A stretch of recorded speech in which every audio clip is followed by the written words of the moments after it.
नमस्कार दोस्तों। अब हम मूल्यांकन की 6 सामग्रियों में अंतिम रेटिंग स्केल के बारे में देखेंगे, जिसे हिंदी में निर्धारण मापक कहते हैं।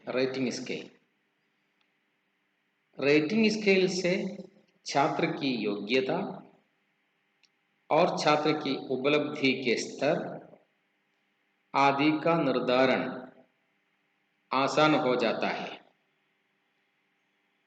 रेटिंग स्केल का निर्माण पूरी तरह अध्यापक पर केंद्रित है। रेटिंग स्केल में साधारणतः 2 प्रकार के रेटिंग होते हैं। एक 3 श्रेणियों वाला रेटिंग, दूसरा 5 श्रेणियों वाला रेटिंग। तो हमने रेटिंग स्केल को देखा है।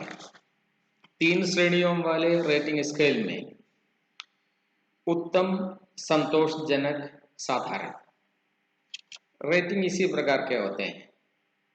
और 5 श्रेणियों वाले रेटिंग स्केल में अत्यधिक, अधिक, सामान्य, कम, बहुत कम इसी प्रकार होता है। और वैसे तो ऐसा कोई नियम या कानून नहीं है। अध्यापक 4 श्रेणी वाले रेटिंग स्केल बना भी सकते हैं, 8 श्रेणी वाले बना सकते हैं, कोई समस्या नहीं है उसमें। रेटिंग स्केल द्वारा छात्र का व्यवहार, छात्र की रुचि,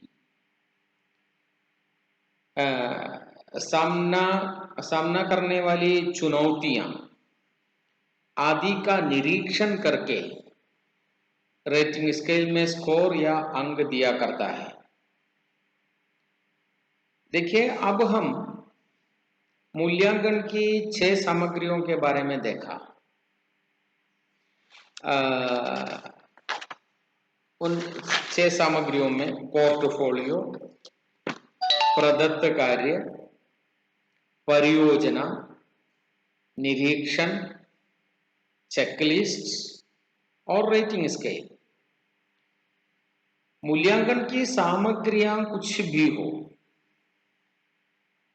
लेकिन उन सामग्रियों का इम्प्लीमेंटेशन, नियोजन, आरोप निर्दिष्ट प्रश्नों द्वारा होता है।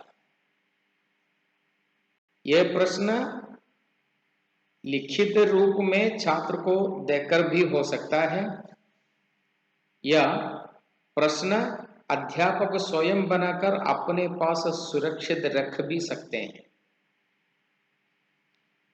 ये मूल्यांकन कुछ प्रश्नों के अथवा समस्याओं के आधार पर होते हैं। अर्थात प्रश्न है। अब हम इन प्रश्नों के बारे में देखेंगे। क्वेश्चंस लिखित या मानसिक हो, कोई ना कोई क्वेश्चन पेपर तो होगा ही। तो हमें क्वेश्चन पेपर बनाते समय ध्यान देने की कुछ अनिवार्य विषय है। उसके बारे में अगली कक्षा में हम चर्चा करेंगे। वैसे तो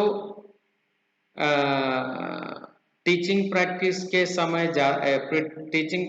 के लिए जाते समय आप लोगों ने क्वेश्चन पेपर बनाने के लिए पहले ब्लूप्रिंट बनाया होगा। हाँ, आपको सिखाने की आवश्यकता नहीं है, क्योंकि आप सीख चुके हैं ब्लूप्रिंट क्या है। फिर भी मेरी तृप्ति के लिए मैं क्वेश्चन पेपर बनाने के लिए ब्लूप्रिंट कैसे बनाते हैं, प्रश्नों को अंक कैसे देते हैं, उसके बारे में विस्तृत रूप से अगली कक्षा में हम चर्चा करेंगे। तब तक नमस्कार।